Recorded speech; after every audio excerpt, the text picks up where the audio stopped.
Hello රදීෂ් කොහෙද ඉන්නේ? මම මේ එනකම් මං ඉන්නේ මේ බස් වලට. ඔයා දන්නවනේ ඉතින් ලංකාවේ බස් වෙලාවට එන්නේ නැහැ කියලා. අම්මා එක්ක ආවද? ඔව් ඔව් ආවා.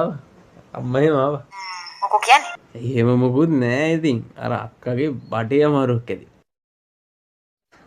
අනේ දන්නේ අනේ අර දෙන්නත් එක්ක කොහෙන්ද මන්ද කොත්තුවක් කාලා. ඔයා දන්නවනේ ඉතින් කොත්තු කෑම වෙන වැඩි.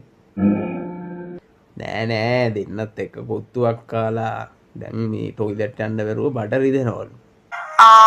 අද එනවද මේ? අම්මයි අක්කයි නම් එන එකක් නැහැ. එන්න මං එන්න. මං ඉතින් කොත්තු ගෑවේ නෑනේ බබා. මේ mike topic chocolate. Top chocolate නෙමෙයි. අපි උකුන් දෙන්නට කොත්තුවක් අරන් දෙමුද? හරි හරි. හරි හරි හරි හරි. මං තාම ටීවින් එන්න. ඔව් මේ දැන් බස් එකක් එයි. හරි හරි පරිස්සමෙන්. ඔයත් පරිස්සමෙන් උතු තරණයි.